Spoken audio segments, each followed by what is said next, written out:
안녕하세요. 저는 대구에 살고 있는 30대 초반의 미혼 여성입니다. 사람들이 자주 하는 말들 중에 이런 표현이 있죠. 좋은 날을 맞이한 뒤에 바뀌는 모습이 그 사람의 진짜 얼굴이라고요. 그것 말고도 헌신하면 헌신짝처럼 버려진다는 말도 있고요. 저는 진작부터 그런 말들을 들어왔지만 사실 크게 공감은 하지 못한 채로 살아왔습니다.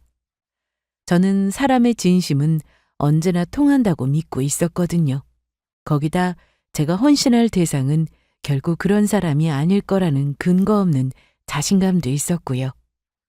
하지만 저는 제가 뒷바라지했던 남자친구로부터 뒤통수를 거하게 맞게 되었고 그제서야 많이 늦어버린 깨달음을 얻게 되었습니다.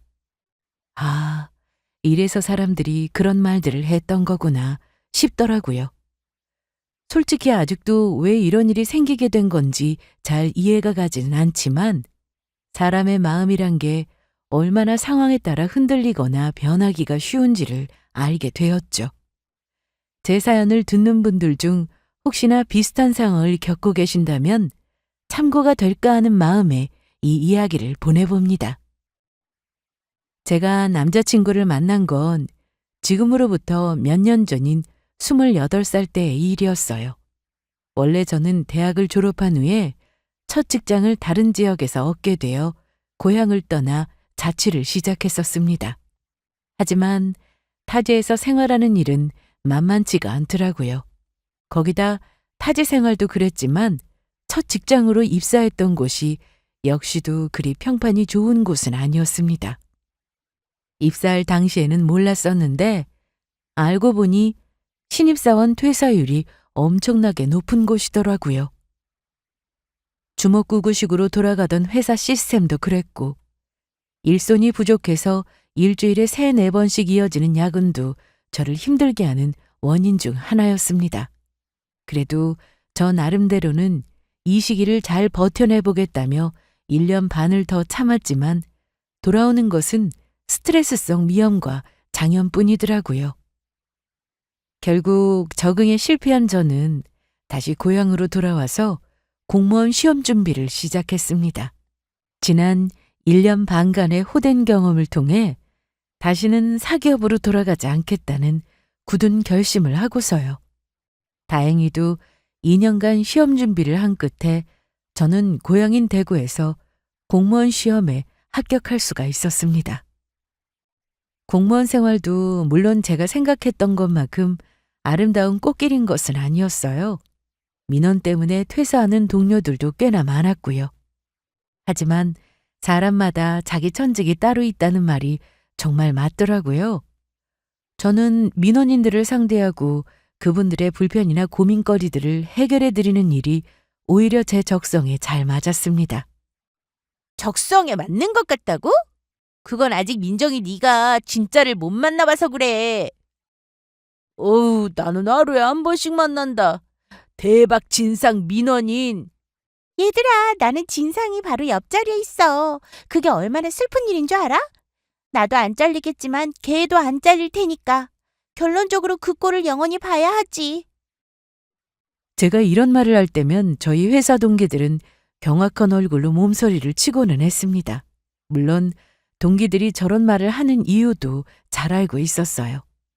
제가 일하는 곳에도 진상 민원인 때문에 우울증을 얻어서 병원에 다니기까지 하는 동료들도 있었거든요. 하지만 저는 상대적으로 그런 쪽의 스트레스에는 강한 편이었습니다. 제가 원래 어릴 때부터 좀 다른 사람이 뭐라고 하는 말에 신경을 쓰지 않는 성격이었거든요. 아마도 동기들의 말대로 아직까지는 제가 좋은 분들만 만나서일 수도 있을 테고요. 어쨌거나 사기업에서 야근을 하던 시절에 비하면 이곳은 꽤나 만족스러운 직장이었습니다. 모든 걸 다 가질 수 있지는 않으니 적당한 선에서 만족할 줄 알아야 행복하게 살 수 있다고도 생각했고요. 새 직장에도 어느 정도 적응을 끝마치고 다음에 제가 한 것은 이사였습니다. 그동안은 계속 본가에서 부모님과 함께 살고 있었는데 언제까지 이렇게 살 수는 없다는 생각이 들더라고요. 제가 다니는 직장이 본가와도 완전 반대편이라 거리가 조금 있기도 했고요. 그래서 저는 직장과 그리 멀지 않은 곳에 자취방을 얻어 독립을 하게 되었습니다. 직장 바로 앞에 집을 얻지 않는 이유는 간단했어요. 퇴근을 하고 나면 회사 생활과 개인 생활을 어느 정도 분리하고 싶었거든요. 회사 바로 근처에 살고 있는 친구들의 이야기를 들어보면 대부분 그게 잘 되지 않아서 후회를 하고 있더라고요. 그래서 저는 대여섯 정거장쯤 떨어진 곳에 집을 구해 버스를 타고 출퇴근을 하기 시작했습니다.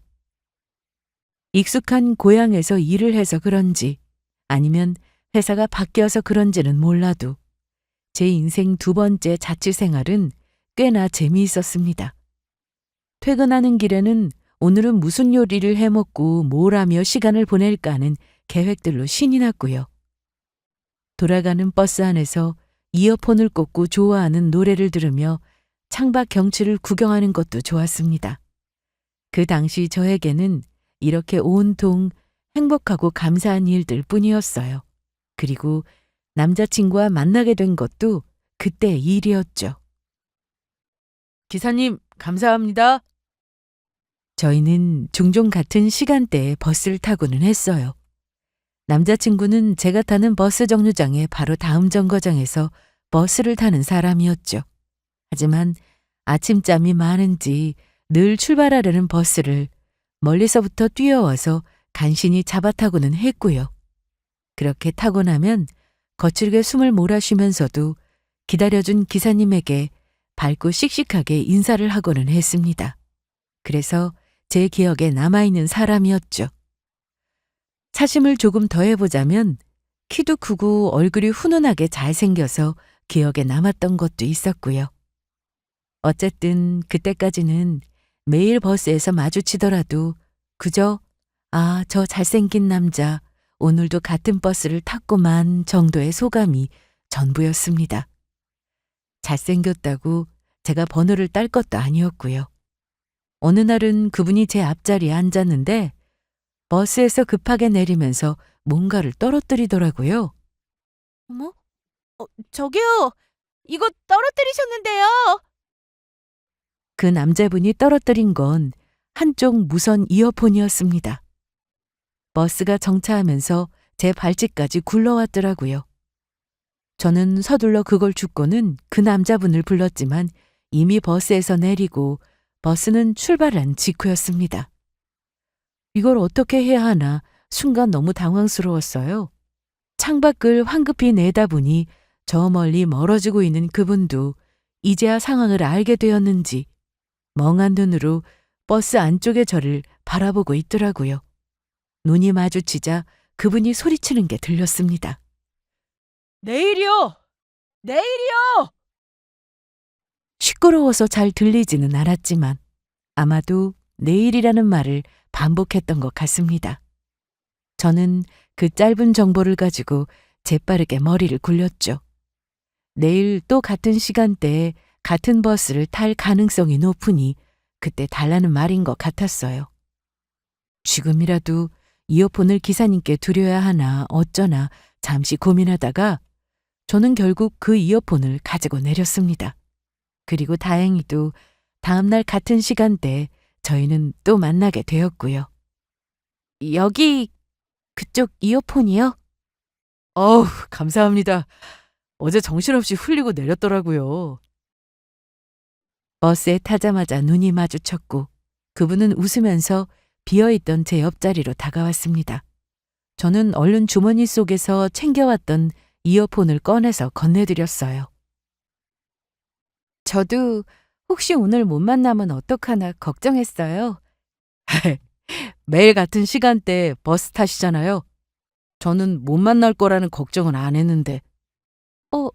알고 계셨어요? 에이, 당연하죠. 벌써 저희 몇 달째 같은 버스를 타는데. 저만 기억하고 있는 줄 알았는데 그 남자분도 저를 기억하고 있었다더라고요. 그리고 이어폰을 주워준 답례를 하고 싶다며 시간 괜찮으시면 커피 한 잔 사겠다는 말도 함께요. 굳이 담례를 받고 싶은 생각은 없었지만 저는 핸드폰을 불쑥 내미는 그분께 얼떨결에 제 번호를 드리게 되었고요.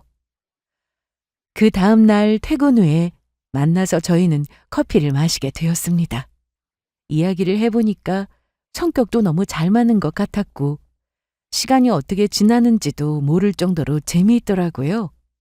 그게 저희의 첫 번째 데이트 아닌 데이트였고요. 그로부터 얼마 지나지 않아서 저희 둘은 사귀게 되었습니다. 봄이 오고 꽃이 피는 이렇게 좋은 날씨에 함께 있으면 즐거운 사람과 시간을 보내다 보니 마음이 생기지 않는 게 오히려 더 이상한 일이겠더라고요. 남자친구는 저보다 3살이 많았습니다. 지금은 부모님과 여동생과 함께 본가에서 살고 있다고 했고요. 연애를 하면서 깊게 알게 된 남자친구의 모습은 연애를 시작하기 전에 막연히 상상했던 저의 예상과는 조금 많이 달랐습니다. 말하자면 이 연애를 시작할 수 있었던 것은 제가 반했던 그 사람의 외모적인 부분 때문이었지만 이 연애를 지속시킬 수 있었던 것은 남자친구의 성격 덕분이라고 할 수 있었어요. 남자친구는 엄청나게 세심한 사람이었거든요. 민정아, 거기 말고 이쪽으로 앉아. 왜? 나 여기 앉아도 괜찮은데. 거기 바람 들어와. 너 감기 걸려. 아까도 기침했잖아. 아, 그래? 알았어. 그리고 이따 갈 때 구두 때문에 발 아프면 말해. 차에 슬리퍼 챙겨놨어. 세심한 성격도 어떻게 보면 상대의 기분을 배려할 줄 아는 지능이라고들 하잖아요. 데이트를 하는 날이면 그 사람의 온 신경은 하나부터 10까지 온통 저를 향해 있었습니다. 제가 춥거나 덥지는 않은지, 신고 나온 신발이 불편하지는 않은지, 식당에서 나온 음식이 너무 뜨겁거나 차갑지는 않은지, 심지어 오늘 제 기분이 어떤지까지도 모두 그 사람의 관심사였습니다. 그리고 저를 챙기기 위해서라면 본인의 자존심 같은 것들은 전혀 상관없는 사람이었고요. 제가 무겁다고 하면 손바닥만한 핸드백까지도 본인이 가져가서 아무렇지도 않게 어깨에 메고 다니고는 했어요. 곧 생리할 것 같아서 배가 아프다고 했더니 시키지도 않은 생리대와 생리통약, 초콜릿 같은 것들을 잔뜩 사와서 안겨주기도 했고요.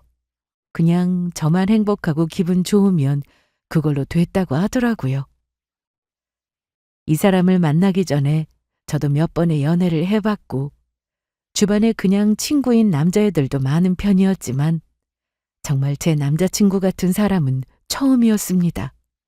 당연히 저도 점점 남자친구를 배려하는 게 익숙해져 갔죠. 그렇지 않아도 행복했던 일상에 연애까지 순탄하니 걱정거리라고는 없는 나날들이었습니다. 딱 지금 이대로만 제 일도 연애도 지속되었으면 좋겠다 싶을 뿐이었죠. 하지만 그 사람은 저처럼 모든 것이 다 만족스러운 상황은 아니었던 것 같습니다. 제 남자친구에게는 한 가지 간절한 소망이 있었거든요. 그건 바로 지금의 회사를 떠나서 조건이 더 좋은 곳으로 이직을 하는 거였습니다. 지금 다니고 있는 직장은 월급이 너무 적어서 내내 불만스러워 했었거든요. 남자친구는 전체 인원 30명 남짓의 작은 회사에서 사무직으로 일을 하고 있었습니다. 지금 다니는 곳이 본인의 2번째 회사라고 들었고요. 남자친구의 불만은 단순히 월급만 적은 것에 있는 게 아니라 다른 부분에서도 마찬가지였습니다. 남들은 명절이라고 못해도 몇십만 원씩 받아가던데 우리 회사는 진짜 너무한 거 아니야? 왜? 이번에는 뭘 줬는데? 아, 몰라. 무슨 조미료 세트인지 뭔지라던데 옆자리 동료가 경악하길래 나는 확인해보지도 않았어. 이거 열어보고 필요하면 자기가 가져가. 남자친구는 보고 있으면 화가 날 것 같다며 저에게 회사에서 나눠준 명절 선물 세트를 열어보지도 않은 채 그대로 안겨주었습니다. 저번 명절에 받아온 선물 세트도 아직 저희 집에 그대로 있었는데 저는 싫다는 말도 못한 채로 그걸 그대로 받아올 수밖에 없었어요. 하여튼 마음에 안 드는 것뿐이네. 명절 상여도 이렇게 줄 거면 복지라도 좋든가. 그런데 복지라고 할 것도 없고. 그래도 대신에 회사 일이 좀 여유로운 편이잖아. 어지간해서는 칼퇴근도 할 수 있고. 그거라도 다행이라고 생각하자. 내가 다녔던 전 직장에서처럼 매일 야근하는 사람들도 널렸는데. 그나마 그러니까 다니고 있지. 이 돈 받고 일하는데 야근까지 했으면 당장 때려치우고 싶었을 것 같아. 남자친구는 월급날이나 보너스 시즌이 되면 아주 우울해하는 모습을 보이고는 했습니다. 통장에 찍혀있는 금액을 볼 때마다 다른 사람들과 비교를 하지 않을 수가 없다고 하더라고요. 그래서 결국 시작한 것이 이직 준비였습니다. 이 문제를 해결하기 위해서는 현 직장에서 몸값을 올리거나 아니면 연봉을 더 준다는 곳으로 이직을 하거나 결국은 두 가지 선택지뿐이었으니까요. 결심을 끝낸 남자친구는 이날부터 회사에서 6시에 정시 퇴근을 하는 대신에 저와 만나지 않는 날이면 집에 돌아가서 이직 준비를 하고는 했습니다. 옆에서 제가 봐도 정말 열심히 하더라고요. 여보세요? 자기 어디야? 나 퇴근하고 도서관이지. 오늘도 갔어? 대단하다. 나는 솔직히 조금 하다가 관둘 줄 알았는데. 일 끝나고 매일 공부하는 거 안 힘들어? 괜찮아. 얼른 이직 성공해서 자기 맛있는 것도 사주고 좋은 데도 데리고 다녀야지. 와, 그럼 그때까지 맛있는 건 내가 사줄 테니까 자기는 공부만 열심히 해? 원래 남자친구는 워낙에 친구들을 좋아해서 모임도 많고 술자리도 조금 잦은 편이었거든요. 그런데 이직하겠다고 결심한 이후부터는 어지간해서는 술도 마시지 않고 친구들과의 약속도 잡지 않았습니다. 솔직히 저 결심이 얼마나 가려나 싶기도 했는데 그런 제 의심을 짐작이나 한 듯이 제가 걱정할 일은 정말 하나도 하지 않더라고요. 저는 그런 그 사람이 기특하기도 하고 성실한 그 모습이 새삼스럽게 멋있기도 했습니다. 남자친구는 몇 달이 넘는 시간 동안 소기의 성과를 거두었습니다. 몇 번 떨어지기는 했지만 이직에 도움이 된다는 자격증도 따고 만료된 토익 성적 같은 것도 새로 갱신했고요. 하지만 정작 이직에 성공했다는 소식만은 들려오지 않았어요. 처음에는 경력직으로만 서류를 넣다가 나중에는 중고 신입도 가릴 처지가 아니라는 생각에 여기저기 공고가 뜨기만 하면 닥치는 대로 다 집어넣고 있다고 하더라고요. 그렇게 서류를 많이 넣었으면 뭐든 하나쯤은 얻어 걸리겠지 싶었는데 정말 하나도 붙지를 않더라고요. 간신히 서류를 붙었다 싶으면 힘들게 본 면접에서 탈락을 하기 일쑤였고요. 자기, 저번에 지원했던 회사는 아직 소식 없어? 아무래도 떨어진 것 같아.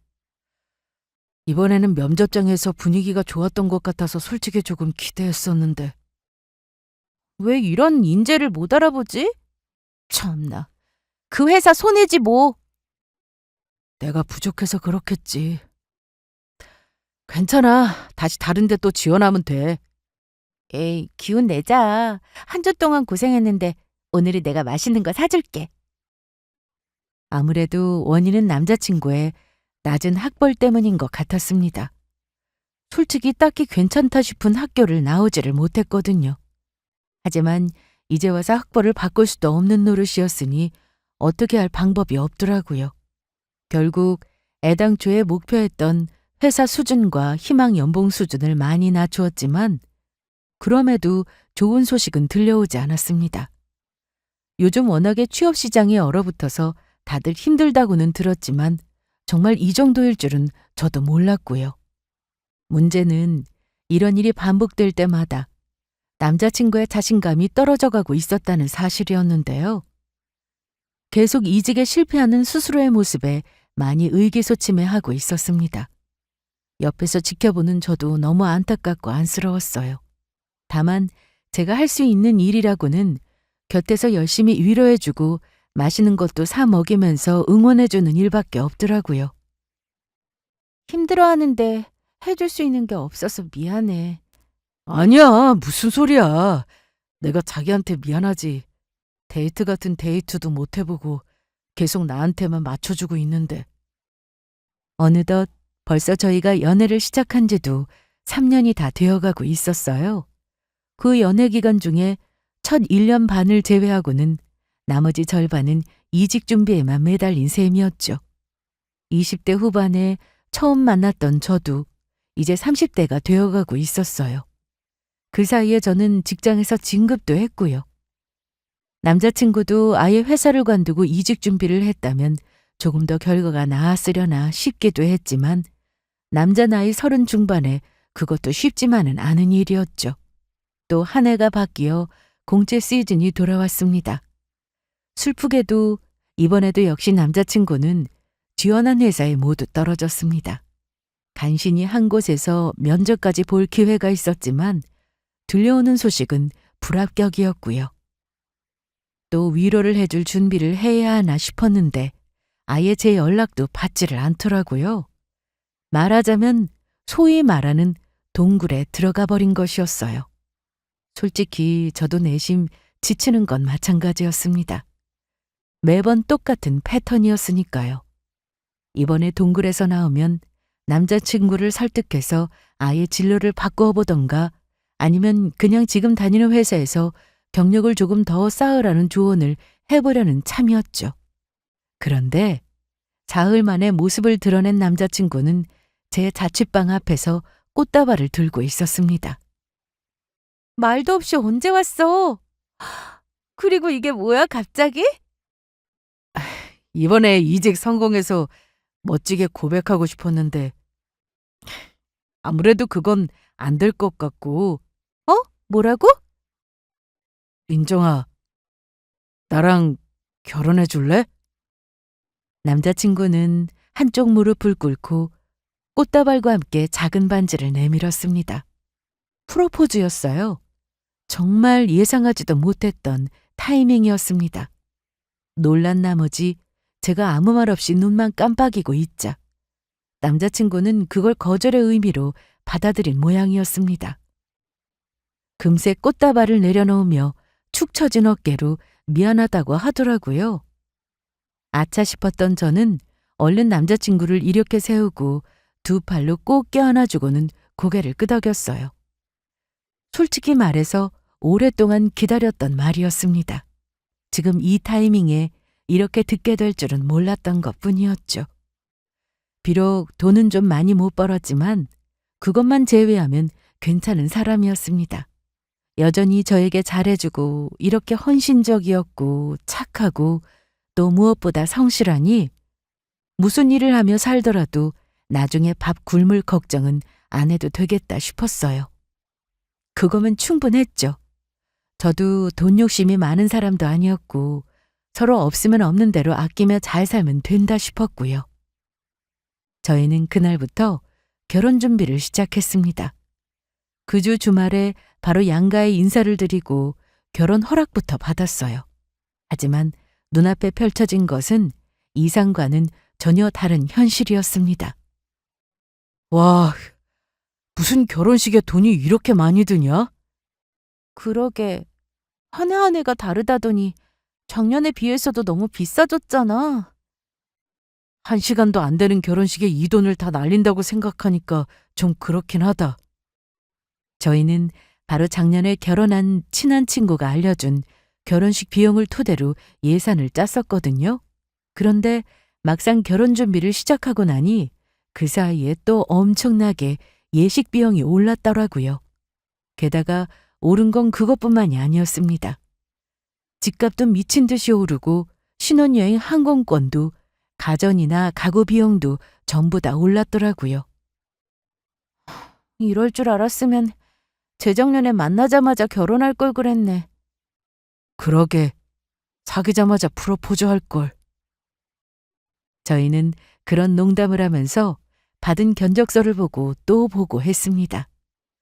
결국 둘이서 이상은 포기하고 작게 시작하기로 했어요. 저도 공무원 월급을 받는 처지였고 남자친구도 월 200번은 형편이었는데 원하는 걸 다 한다는 건 애초에 불가능한 일이었죠. 게다가 남아있는 예식장도 없었습니다. 저희가 원하는 인원에 적당히 저렴한 금액으로 알아보려니 최소 1년은 기다려야 하더라고요. 요즘은 결혼하는 사람이 없다더니 이 많은 예비 부부들은 다 어디서 난 건지 싶을 정도였어요. 결국 저희는 1년 뒤에 예식장에 예약을 걸어두고 천천히 결혼 준비를 해나가기로 했습니다. 남자친구는 아직 시간이 많이 남았으니 그 사이에 마지막으로 한 번만 더 이직을 해보겠다며 다시 의지를 불태웠고요.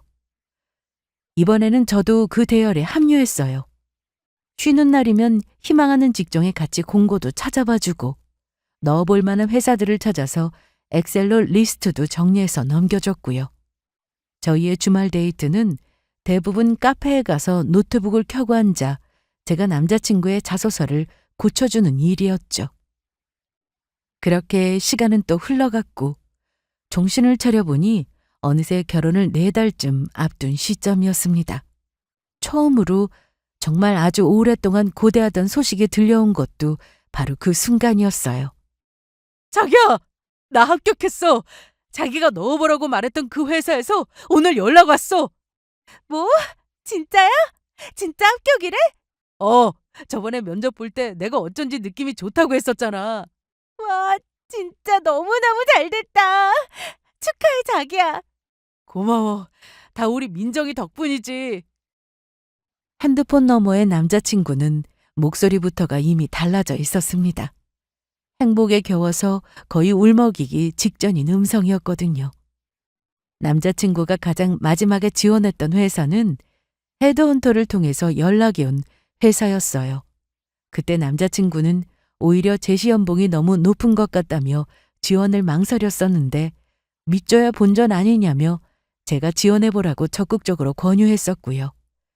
결론적으로는 반신반의했던 회사에 합격할 수 있었으니 이보다 더 좋은 일이 없었죠. 그날 아주 잠깐 저희 집 앞으로 와서 남자친구를 만났는데 믿기지가 않는다는 얼굴로 중얼거리더라고요. 새로 들어가려는 회사 연봉 계산해보니까 한 달에 300만 원을 받더라. 대박이지? 그렇게 좋아? 당연하지. 꿈 같다 진짜. 나 200 후반만 돼도 좋겠다고 했었잖아. 어떻게 내가 합격했지? 꿈 같다 진짜. 그동안 자기도 노력 많이 했었잖아. 이번에는 빛을 본 거지 뭐.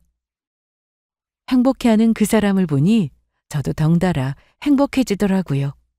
그 회사에 합격을 하든 하지 않았든 저희 사이가 달라질 건 없었습니다. 한 달에 200을 벌든 300을 벌든 제가 결혼하기로 결심했던 그 사람은 똑같은 사람이었으니까요. 다만 제가 사랑하는 사람이 또다시 실망하는 모습을 보지 않아도 된다는 게 기쁠 뿐이었죠. 남자친구는 새 회사와 조율해서 지금 다니고 있는 직장의 인수인계를 마치고 한 달 뒤에 입사를 하기로 결정했습니다. 인수인계가 2주 정도 걸리니 새 직장에 입사를 하기 전에 둘이서 짧게나마 여행이라도 떠날 수 있겠다 싶더라고요. 그래서 스치듯이 여행에 관한 이야기도 저와 나누었고요. 그런데 이상하게도 그 이튿날부터 저는 남자친구와 연락이 잘 되지 않았습니다. 처음에는 별로 이상한 점을 느끼지 못했었죠. 자기 오늘 퇴근하고 만날래? 같이 저녁 먹자. 나 오늘은 약속 있는데 친구들이 축하주 사준대서. 그래? 좋겠네. 맛있는 거 얻어먹고 와. 그럼 주말에는? 어떡하지? 나 토요일에는 일단 부모님 모시고 나가서 식사하기로 했어. 일요일은 대학교 동기들 축하해준다고 모이자는데. 뭐야, 벌써 약속이 풀이네? 미안해. 워낙에 다들 오랜만에 만나다 보니까 그렇게 됐어. 벌써 친구들에게 합격 소식을 돌렸는지 여기저기서 축하주를 사주겠다고 난리였던 모양이었어요. 원래도 친구 만나기를 좋아하고 모임을 좋아하던 사람이니 이상한 일도 아니기는 했죠. 그동안은 계속 이직 준비를 하느라 도통 만나지 못했을 테니 저는 별 생각 없이 이참에 잘 만나고 오라고 말해주었습니다. 저야 보려면 언제든지 볼 수 있었으니까요. 그런데 언제든지 만날 수 있다는 건 저의 착각이었습니다. 그날 이후로 저 역시도 남자친구 얼굴 보기가 힘들어지기 시작했거든요. 날마다 모임이 이어지는 것은 둘째치고 저와 데이트를 하기로 약속을 잡아도 번번이 파토를 내기 일쑤였어요. 술병이 났다면서요. 민정아, 진짜 미안한데 우리 다음에 보면 안 될까? 나 속이 너무 안 좋은데. 뭐? 아니, 도대체 어제 술을 얼마나 많이 마신 거야? 그렇게 많이 마신 건 아닌데 아무래도 술을 섞어 마셔서 그런가 봐. 미안해, 진짜. 나 움직이면 바로 토할 것 같아서 그래. 진짜. 알았어. 데이트는 됐으니까 내가 해장국이라도 좀 끓여다 줘? 아니야. 집에 우리 엄마 계시잖아. 이따가 끓여주신대. 혹시 저녁쯤에 가구 보러 가기로 한 건 갈 수 있겠어? 안 될 것 같은데. 일단 내가 상황 봐서 얘기해 줄게. 한숨이 저절로 나오더라고요. 아무리 오랜만에 나간 자리라고는 하지만 이게 벌써 열흘이 넘게 지속되고 있었거든요. 저와의 약속도 벌써 2번째 파토였고요. 이제는 저도 슬슬 화가 나기 시작했습니다. 입사 기념으로 깜짝 축하 파티를 해주려고 미리 예약해두었던 장소도 2번째 취소해야 했으니까요. 그렇다고 깜짝 파티 사정을 설명하면서 억지로라도 오라고 할 수는 없는 노릇이었고요. 저희는 결국 주말이 되어서야 저녁에 잠깐 얼굴을 볼 수 있었습니다. 그날도 남자친구는 여전히 술병에 골골거리고 있었죠. 연애를 하면서 생전 처음 보는 모습이었습니다. 언제나 저와의 약속이 우선순위였던 사람에게 이런 모습이 있을 거라고는 생각지도 못했었거든요. 저도 기분이 이미 좀 상한 상황이라 그날의 데이트는 평소 같지 않게 무거운 분위기였어요. 게다가 오랜만에 만난 남자친구의 입에서는 자꾸 낯선 주제 이야기가 나왔습니다. 돈 이야기였어요. 결혼식을 하는 데만도 돈이 이렇게 많이 드는데 앞으로 애는 어떻게 키우지? 결혼한 친구들 이야기 들으니까 진짜 엄두가 안 나더라. 다들 그래서 요즘 애를 안 낳든지 낳아도 하나만 낳잖아. 하나만 낳아도 최소 6억 이상은 든다더라. 아파트 한 채 값이야. 답지 않게 갑자기 왜 이렇게 돈 타령을 하나 싶었더니 결혼한 친구들을 만나고 와서 심각한 이야기를 많이 들었던 모양이더라고요. 원래 평소에 남자친구는 제가 이런 이야기를 꺼내면 다 그때 되면 알아서 사라지게 되어 있다며 걱정 말라는 태평한 소리만 하던 사람이었거든요. 내 친구 중에 변호사는 민규라고 기억나? 걔는 전문직 여자친구 만나서 40평짜리 신축 아파트에 들어갔다더라. 저번 모임에는 민규가 새로 뽑은 슈퍼카 끌고 왔더라고. 그래? 진짜 돈 잘 버나 보다. 본인도 잘 버는데 비슷한 사람이랑 만나서 결혼하니까 더 잘 살게 된 거지. 고생을 안 해서 그런지 얼굴이 아주 폈더래. 결혼해서도 돈 없는 애들은 똑같이 찌들려 사는데. 남자친구는 계속해서 본인 주변에 몇 안 되는 성공한 친구들의 이야기를 꺼냈습니다. 아마 그날 나누었던 대화의 3분의 2가 돈 얘기와 성공한 친구들이 결혼해서 더 잘 살게 된 이야기였을 거예요. 저는 오늘 이야기의 주제가 왜 자꾸 이렇게 흘러가는지를 이해하지 못했습니다. 그때 당시에는요. 저는 앞으로 우리가 어떻게 살지 그리고 얼마 남지 않은 결혼식은 또 어떻게 준비할지에 대해서 긍정적이고 좋은 이야기들만 나눌 거라고 생각했거든요. 그런데 이직에 성공하고 난 남자친구는 오히려 그 반대였습니다. 회사에 합격하기 전보다 어쩐지 더 불쌍해 보였죠. 기분은 매일 다운되어 있었고 제가 이유를 물어도 그저 아니라며 회피하기만 했습니다. 저도 영문을 몰라 답답하기는 마찬가지였어요. 언제까지 이렇게 시간만 죽이고 있을 수도 없었고요. 결국 저는 남자친구를 붙들고 계속해서 캐묻기 시작했습니다. 오늘은 정말 끝까지 대화를 나누어서 명확한 이유를 알아야겠다 싶은 마음에서요. 그런데 남자친구의 반응은 뜻밖이었습니다. 도대체 요즘 왜 이러는 건데? 뭐가? 자기가 지금 하고 있는 행동을 봐. 계속 기분 안 좋은 티를 내면서 물어보면 아무것도 아니라고만 하고 혹시 내가 뭐 잘못한 거라도 있어? 그게 아니면 다른 이유라도 있는 거야? 진짜 솔직한 대답을 듣고 싶은 거야? 저 말은 진짜 이유가 따로 있다는 말이었죠. 저는 당연한 거 아니냐며 솔직하게 말해달라고 대답했습니다. 그러자 남자친구가 꺼내놓은 말은 정말 깜짝 놀랄 만한 것이었어요. 앞으로 찌들려서 살기 싫어. 뜬금없이 그게 무슨 말이야? 너랑 결혼 못할 것 같다고. 뭐? 결혼 못하겠다고, 너랑. 잘못 들었나 싶어서 되묻는 저에게 남자친구는 다시 한번 또박또박 대답했습니다. 황당한 나머지 멍하니 자신을 쳐다보고 있는 저에게 남자친구는 땅이 꺼져라 한숨을 내쉬더니 허리에 손을 짚고 설교하듯 말했습니다. 생각을 해봐. 비슷한 사람들끼리 만나야 비슷하게 잘 산다는데 우린 그렇지가 않잖아. 뭐가 그렇지가 않은데? 언제는 우리가 비슷해서 좋다며. 그건 내가 200 받을 때 얘기지. 내가 한 달에 200 받으니까 그 비슷하게 받는 너랑 결혼하면 딱이겠다 싶었던 거고. 진짜 솔직히 말해서 공무원이라는 명함 빼고는 벌이만 놓고 보면 동네 아르바이트보다도 못하잖아. 그 돈 받고 애까지 키우면서 어떻게 살아? 기가 차더라고요.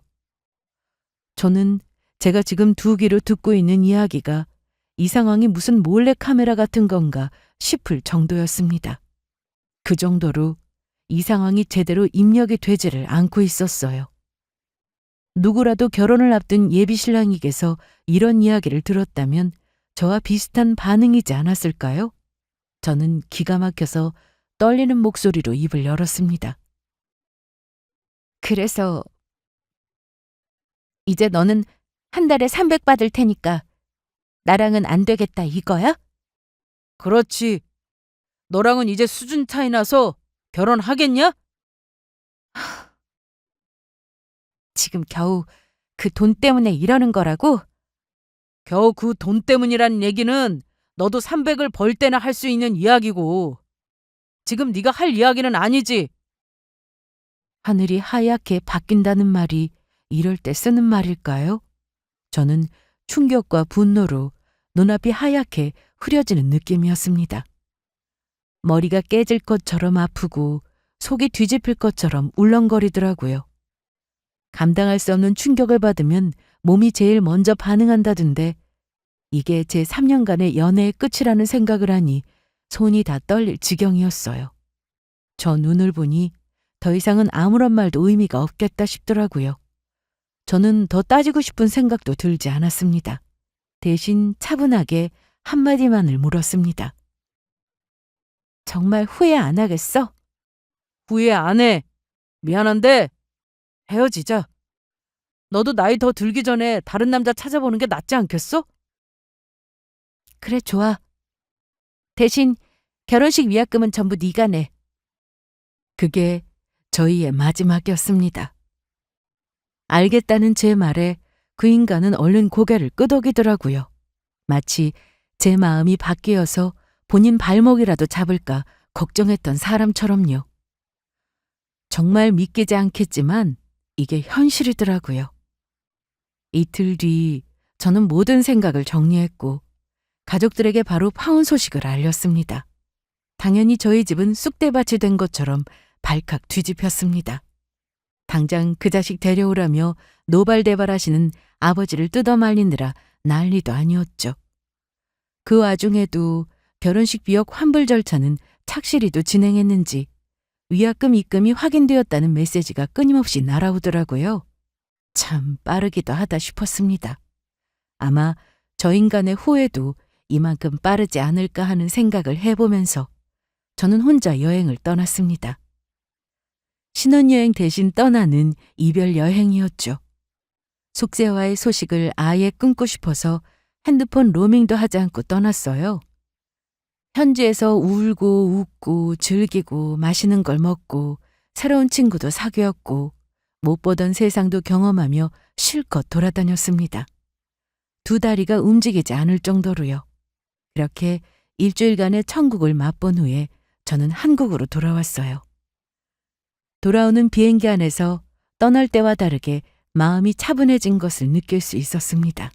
그리고 자취방에 돌아와 꺼두었던 핸드폰을 켜자마자 미친 듯이 알람이 울리기 시작했어요. 수백 통에 달하는 부재중 전화와 온갖 메시지 알림이었어요. 발신자는 전부 그 인간이었습니다. 이게 대체 뭔가 싶어서 스크롤을 내리고 있는데 또 전화가 걸려오더라고요. 너 미쳤어? 왜 이렇게 전화를 해대? 너야말로 왜 이렇게 연락이 안 돼? 해외 나갔다 왔다며? 아마도 제 친구들을 통해서 소식을 들은 모양이었어요. 그 사이에 제 집 앞에도 몇 번이나 찾아온 모양이더라고요. 황당해하는 저에게 그 인간은 다급한 목소리로 말했습니다. 지금 바로 갈 테니까 만나달라고요. 할 말이 있다면서요. 전할 말이 없다고 말했죠. 그래도 막무가내더라고요. 1시간 뒤 기어이 집 앞까지 찾아와서 계속 문을 두들겨 대길래 결국 나가서 얼굴을 마주하게 되었습니다. 집에 들일 생각이 전혀 없었기에 저는 그 인간과 함께 집 근처 공원으로 향했죠. 할 말이 있으면 얼른 하고 꺼지라는 제 말에 머뭇거리던 그 인간은 이내 무슨 결심을 했는지 제 앞에 털썩 무릎을 꿇었습니다. 민정아, 내가 잘못했어. 뭐야? 왜 이래? 내가 미친놈이었어. 정신 나갔었나 봐. 나 한 번만 용서해주라. 어? 지금 이러는 게 미친 사람 같으니까 일어나. 우리 다시 만나자. 나 너랑 못 헤어져, 자기야. 나 진짜 자기밖에 없어. 알잖아. 그냥 웃음밖에 안 나오더라고요. 저는 비실비실 웃으면서 물었습니다. 수준이 안 맞아서 못 만나겠다며. 월 300버는데 나 같은 박봉을 어떻게 만나시려고요? 아니야. 그게 아무튼 내가 그때 잠깐 정신이 어떻게 됐었나 봐. 말이 돼? 그까지 돈 때문에 너랑 헤어진다는 게? 웃기고 있네. 왜? 연봉 협상해보니까 혹시 300만 원 못 준대? 그것도 아니면 입사 취소라도 당했니? 제 말에 그 인간은 전곡이 찔린 듯 아주 사색이 되었습니다. 사색이 되다 못해 입술까지 새파랗게 질릴 정도였죠.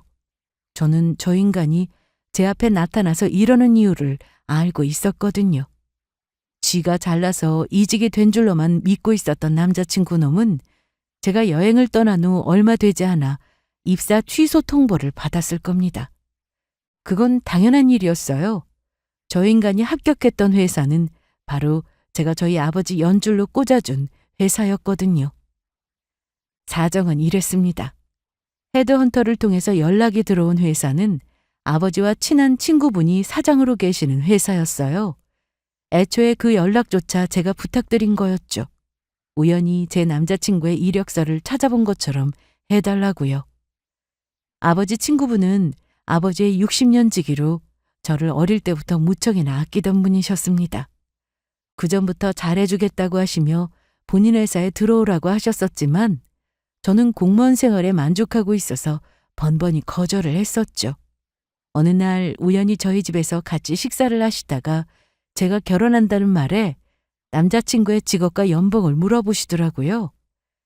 이야기를 들은 아저씨는 결혼 선물이라고 생각하라며 저희만 괜찮다면 회사에 꽂아주겠다고 하시더라고요. 월급도 300으로 올려주겠다고 하셨고요. 저야 당연히 감사했지만 남자친구에게는 비밀로 해야겠다 싶더라고요. 혹시라도 제가 꽂아준 사실을 알면 자존심 상해할 것 같아서요. 그래서 생각해낸 방법이 헤드헌터를 통해 연락하고 제가 적극적으로 면접을 보라고 권유하는 것이었습니다. 당연히 면접은 형식적인 것이었고 남자친구는 이미 채용이 결정된 상태였죠. 모든 것이 다 예상대로였습니다. 딱 한 가지 제가 예상하지 못했던 것은 저 인간이 이직에 성공하자마자 저와 파혼하자는 말을 꺼냈다는 점이었죠. 당연히 파혼 소식은 아버지를 통해 아저씨 귀에까지 들어갔고요. 그 직후에 저 인간에게는 회사 내부 사정으로 채용 계획이 변경되었다는 소식이 나갔습니다. 입사 취소를 당한 거죠. 새 직장은 아직 근로계약서를 쓰기 전이었습니다. 억울하다고 느껴도 항의할 방법이 없었죠. 나중에 친구를 통해 알아보니 놀란 남자친구 놈이 원래 회사의 퇴사를 번복하고 다시 더 다니겠다는 말을 했다고 하더라고요. 하지만 회사에서는 그냥 나가라고 했고요. 결국 그나마 다니고 있던 회사에서까지 쫓겨나게 된 겁니다. 졸지에 백수 신세가 되어버린 인간은 당황한 나머지 저를 찾아왔지만 여행을 떠난 저와도 연락이 두절되었죠. 민정아, 제발 이러지 말자. 나 너밖에 없어. 너도 나밖에 없잖아. 우리 결혼하자. 내가 식장에 알아보니까 아직 그때 자리 남아있대. 수수료 없이 다시 받아준대. 어? 아, 그래? 근데 머리에 총 맞지 않고서야 돈 때문에 사람 버리는 인간을 내가 왜 남편으로까지 승진시켜주겠어? 안 그래? 민정아, 내가 다 설명했잖아. 진짜 아니라고. 그리고 친구들한테 들어보니 너 지금 백수라며? 이제는 내가 너랑은 급이 안 맞아서 못 만나겠는데? 어쩌지? 본인이 지금 백수 신세가 되었다는 사실을 숨기고 있던 그 인간은 제 마지막 말 한마디에 기겁을 하며 입을 다물지 못했습니다. 그게 아니라며 우물쭈물 변명을 해대더니 급기야는 이제 이판사판이라는 심정이었는지 필사적으로 제 다리를 붙들고 매달리기 시작하더라고요. 아주 눈물 콧물을 다 빼고 절절하게 울면서요. 그 가증스러운 모습을 보고 있자니 문득 저희의 지난 날들이 파노라마처럼 스쳐 지나갔습니다. 한때는 남자친구가 울 때마다 제 일인 것처럼 마음 아파하던 때도 있었거든요. 당연한 말이었지만 이제는 놀랍게도 아무런 감정이 들지 않더라고요. 저 인간은 저렇게 본인의 업보를 받았고 저희는 비로소 정말로 관계의 끝을 보았습니다. 관심은 전혀 없었지만 겹지인들이 있다 보니 그 뒤로 간간히 그 인간의 소식이 들려오기는 했어요. 한참 백수 생활을 더 하다가 지금은 대구로 떠나서 어디 무슨 섬인가에 일을 하러 갔다는 것 같았는데 알아서 잘 살고 있겠죠 뭐. 알고 싶지도 않았고요. 그리고 저는 한동안 새로운 취미를 찾아다녔습니다. 몇 년 만에 온전히 저 혼자 보내는 시간들도 참 좋더라고요. 명상을 해보기도 하고 일기를 쓰기도 했고 혼자 영화를 보고 쇼핑을 하고 또 뜨개질도 시작했어요. 아마 당분간은 이렇게 저만을 위한 시간을 보내려고요. 여기까지 들어주셔서 감사합니다.